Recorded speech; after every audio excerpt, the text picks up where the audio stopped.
Because when you fail to educate them, they are still the leaders of tomorrow. Let me tell you something. No man will watch you come into his house to come and destroy the house. No man will watch you. Even you, I believe you that is doing fraud. If someone should do that same thing to you, how will you feel? Won't you feel bad? Or will you be feeling happy? I'm in a country where fraud takes place. Then I will not find myself in another man's country tomorrow, and I will decide to still be doing that thing that I know that I was preaching against. That I know that each time I remember, I always get so mad at what they are doing in my country. Now, one of the major objectives or one of the major aims of we traveling, leaving our country is to go and explore so that we can see, learn, and come back to our state, to our country, to develop it, to educate our people. Not we leaving our country to another country and start doing a fraud over there. If you are not engaged fraud, that means you are not ready to change. But when you are ready to change, that means you are engaged fraud. So let's continue. Interestingly, that you bring up licensing, because another area of fraud that I exposed was all of these autism centers, because I would drive around the Twin Cities. I said, well, there's another autism center. I said, what's going on with all this autism? Is there something in the water? And then I started to look at, well, who owns these autism centers? And virtually 99% of them were owned by Somalis. Wow. And is there an autism outbreak? Autism. I don't know. I don't know if you know autism, like the special needs care. And this wonderful man said that he went to the place and he discovered that this particular autism center is being run by the Somali community, and he found out something strange. So let's see what he found out. He found something strange in that center. Break here in Minnesota right now? There is not. But to open an autism center, you do not need a license. And so people are. So what he's saying right now is that these Somali people, they open a center for special needs. And this wonderful man is saying that to open that particular center in America or in Minnesota, you don't need an approval. You can just open it.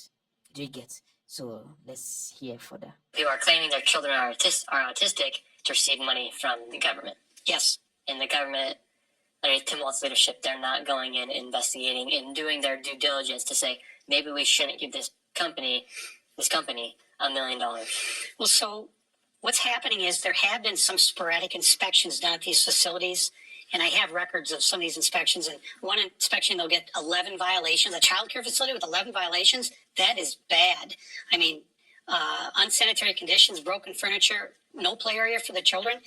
And so they write these things in their report, but then they never follow up to make sure. They never physically revisit the site to make sure that any of those violations are corrected. What they accept is documentation from the center that they made the corrections. So at the end of the day, they're able to violate certain guidelines, yet they still receive money somehow. How is there not somebody inside the state who's saying, okay, we're seeing this fraud happen, let's maybe not just continue to give money to these people? So you've probably heard the term Minnesota nice before, which back in the old times, in the old days, it meant something. Now it's actually a curse upon us, because the people here, the majority of the people, they're afraid of their own shadows.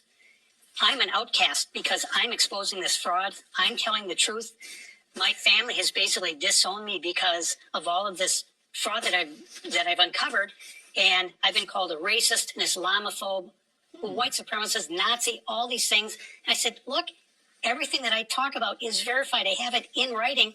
I've gone to politicians. I've gone to Washington, D.C. over the years. I said, look, this fraud is out of control. This is approaching $100 billion. And now you see the U.S. attorney, they started with defeating our future, $250 million. I said, no, that's amateur hour. Then they said it's $1 billion. Now, just today, the U.S. attorney held a press conference and said the fraud is possibly as much as $18 billion, but we don't really know what period of time. And I'm telling you, it's way more than that. You have transportation, autism, child care, daycare, healthcare. And nobody knows what's healthcare because they're not healthcare providers. So what is the healthcare? They have in-home healthcare. Now, let me explain. Nick further interviewed this wonderful man, and during their discussion, this wonderful man told Nick that, hey, bro, these people, they are very, very wicked. These people collected money from governments in disguise that they have autism center for special children. So government keep sponsoring, pumping money into it without them verifying if truly if there are kids in that center or not. Now this wonderful man further said that his own parents, his own family disown him for speaking out because the majority people in Minnesota, they are scared of their life. You talk in Nigeria, there's one thing that we normally say: you talk, you die. You not talk, you die. Let me kukuma talk and die. That is what this wonderful man is doing right now. When he started this, a lot of people were bashing him. A lot of people were criticizing him. Excuse me. Like, what is your motive? Why are you trying to open what people are saying as normal to what will you benefit from the inside? But when they notice that this wonderful man is very, very stubborn, is not ready to back down, is not ready to listen to anybody, they started calling him racist. They started calling him name, Islamophobia. They started calling him names because he decided to fish out these people that is doing this fraud. And he said it. He said that he has been to the White House. He has been to different places just to voice out, but nobody's listening to him. Thank God that Donald Trump entered. If not, nobody will listen to him. So, how can you, Somali people, come, let me talk to you, come. How can you travel to a particular place and decided to be doing fraud, decided to be punishing that particular state? Because the more you guys are eating money that is meant for public, and you guys are just eating it alone, the more you guys are doing it, the more you guys are punishing other good citizens of that state. Fraud is fraud. Little or big, fraud is fraud.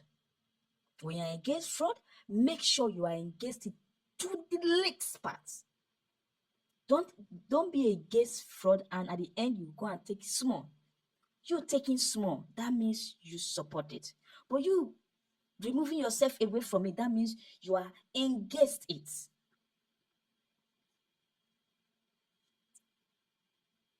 I want to be the president of my country. I want to be the vice president of my country. I want to be the governor of my country. I want to be a senator of my constituency. Is this how you are going to rule your people? Is this how you are going to? Is not rule, because we don't vote for you to come and rule. We vote for you to come and serve. Is this how you will serve your people? Is this how you will serve your people in a fraudulent way? America is number one. United States of America is the number one, the champion. Nobody can take that away from them. But there's one thing I noticed about that country that they need to work on. They need to work on their constitution. They need to make it possible that if you are not from that country, I don't want to hear I'm a citizen by birth. Forget about citizen by birth. If your dad, your mom, if they are not from that country, you don't have any right to fight for any political position, especially the president, the governor, and the representative. You don't have any business to do with them, because a man that owns his house cannot allow another man to come and destroy his house. So if the Americans are wise enough, they should do something very important. Now, you can't go to Arabic country. You can't go to Dubai and as a Christian and you are planning to, to fight for a particular position. It's never allowed. They will never allow you to do that. Now, this evening, I saw something that this lieutenant governor, also popularly known as a deputy governor, they swore her in with Quran. I'm not Engage State.